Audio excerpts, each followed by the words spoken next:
एक मारवाड़ी था। उसको घूमने का बड़ा शौक था। अब वो घूमते घूमते एक ऐसे राज्य में चला गया जहां पर क्या था, हर 5 साल में राजा चुना जाता था। पर चुनाव का तरीका अनोखा था। एक हाथी आता, सूंड में माला लेकर, और सबके बीच घूमता था। जिसके गले में वो माला डाल देता वही राजा बनता था। अब क्या हुआ, हाथी आया माला लेकर, थोड़ी देर इधर उधर देखा और जाकर माला इस मारवाड़ी के गले में डाल दी। मारवाड़ी हैरान, अरे भाई, मैं तो घूमने वाला आदमी हूं, ये कहां फंसा दिया। खैर, उसे राजा बना दिया गया। सिंहासन पर बिठाया गया। राजपुरोहित आया, तिलक करते हुए शर्तें सुनाने लगा। भैया, आपको 5 साल के लिए राजा बनाया जा रहा है, लेकिन 5 साल पूरे होते ही आपको यहां से सैकड़ों किलोमीटर दूर एक उफनती नदी के किनारे छोड़ दिया जाएगा। उस नदी में घड़ियाल हैं, मगरमच्छ हैं, जिनकी वजह से आप नदी पार नहीं कर सकते।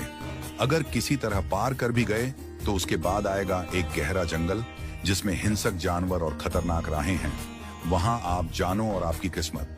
अब तक जो भी राजा बना था उसे मालूम था कि 5 साल बाद मरना तय है, तो वह 5 साल बस ऐश करता था, भोग विलास, मजा, तामझाम। लेकिन यह मारवाड़ी अलग निकला। उसने सोचना शुरू किया, अब मुझे 5 साल बाद क्या करना है। राज्य की जो भी आमदनी आती थी उसमें से 51% जनता की भलाई में लगाने लगा, और बचे हुए 49% से उसने अपने आगे की प्लानिंग की।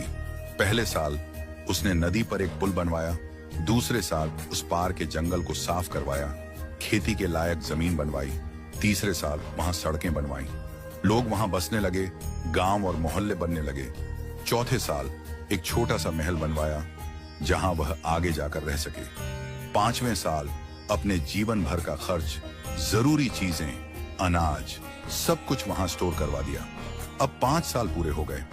परंपरा के अनुसार लोग उसे ढोल नगाड़ों के साथ विदा करने आए। लोगों की आंखों में आंसू थे। कहने लगे, ऐसा राजा हमने पहले कभी नहीं देखा। वो राजा था मारवाड़ी।